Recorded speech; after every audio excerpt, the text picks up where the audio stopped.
అయ్యో ఈ బ్రదర్ బాగానే బియ్యం బుక్కినట్టున్నాడు కదా. పెళ్లి నాడు పొట్టు పొట్టు వానలు పడే వరకు పిల్లింటికి పోయి పెళ్లి చేసుకునేందుకు ఇన్ని పాటలు పడుతున్నాడు పాపం.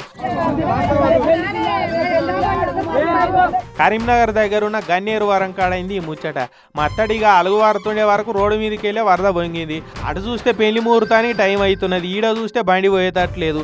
ఎట్లరా అని ఒడ్డు మీద ఉండే 4 గంటలు ఎదురు చూసిరట. పిల్లగాడు నడుద్దామంటే పాపం పెళ్లి బట్టలల్లుండే. ఇక అవి తడుస్తే మళ్ళీ మండపంలో పోయే వరకు ఆరకుంటే అదో జంజాటం. మళ్ళీ జీవితంలో ఫస్ట్ టైం పెళ్లి చేసుకుంటున్నాడా.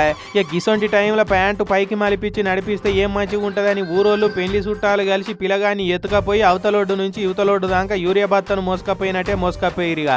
మొత్తానికైతే వరద దాటిచ్చే వరకు పిల్లగాని కళ్ళల్లా అమ్మయ్య ఇక నా పెళ్లికేం విఘ్నాలు లెవ్విగా అనుకుంటా 1000 ట్రాన్స్ఫారంలా ఎలుగు కనిపించింది అనుకో రాదురి. ఈ మత్తడి కాడ ప్రతి వానాకాలంలో ఇదే ముచ్చటవుతున్నదట. ఓట్లు వచ్చినప్పుడు లీడర్లు అప్పటి మంద మాటలు చెప్పి దాటిస్తున్నారట. మేమేమో ఇట్లా పాటలు పడుతున్నాం అనుకుంటా పెళ్లి గరం అవుతున్నారు. జర మా పిల్లగానికి అయినట్టు ఇంకో పిల్లగానికి కావద్దంటే బ్రిడ్జ్ కట్టే ఇకమత్ చేయరని అంటున్నారు.